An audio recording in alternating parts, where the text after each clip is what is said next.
Hello guys, এই দেখো আমার একটা ছোট্ট একটা বাগান, আর এর মধ্যে আমি দেখাচ্ছি আমাদের কি কি এখানে লাগানো আছে। সবার প্রথমে তো দেখো এখানে সুন্দর একটা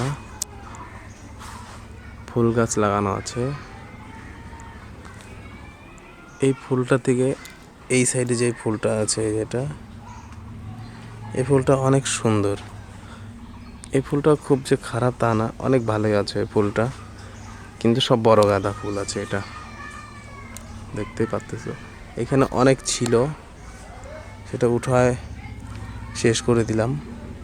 আর ঠিক নিচে দেখো এখানে কিছু ভুট্টা রোদ্রে দেওয়া আছে, এটা দিয়ে পরে পপকর্ন তৈরি করা হবে।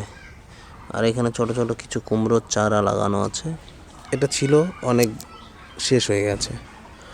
উপরে কলা ধরে আছে, যেটা সবজি খাওয়া কলা বলা হয়। আর এখানে কিছু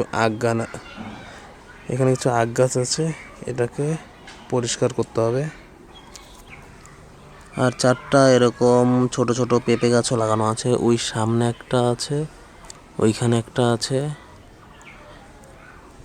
আর কিছু ওই যে ছোট ছোট লঙ্কা গাছও আছে, কিন্তু ভালো লঙ্কা ধরেছিল, খাওয়া দাওয়া শেষ সেটাও।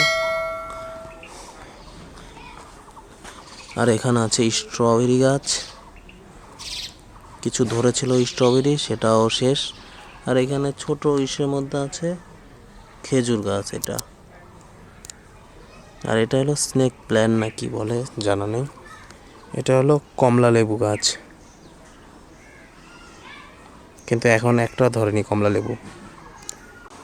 আর এটাকে বলে পাথরকুচি পাতা, কিন্তু সঠিকভাবে নাম জানি না আর কি এটার। এটা একটা কি কচু গাছ আছে তা জানি না। এর থেকে আরেকটা বেস্ট কচু গাছ আছে এইখানে, দেখো কত বড়, অনেক বড় একটা কচু গাছ। এখানে আছে একটা বড় লেবু গাছ, যেটাতে এখনো লেবু ধরেনি, হয়তো পরের বছর পর্যন্ত হয়তো ধরতে পারে। আর সামনে আছে একটা পেঁপে গাছ, এটাতে পেঁপে অনেক খেয়েছি। আর ওই সাইডে আছে গাছের উপর যেটা আছে, এগুলো যে দেখতে পারতেছে কুয়াশ গাছ, ওই গাছ পর্যন্ত দেখো। আর সব থেকে বড় জিনিস হলো এই ফুল গাছটা, জবা ফুল, সাদা সাদা জবা যেটাকে বলে। এই সামনে দুই একটা আছে, সেটা সবাই তুলেও নিয়ে যায়। এই আখ গাছগুলো সাফ সাফাই করতে হবে, অনেক জঙ্গল হয়ে গেছে। ভাবতেছি আজকেই করব এটাকে সাফ সাফাই, আর দেখা যাক সাফ সাফাই করার পরে কেমন হয়।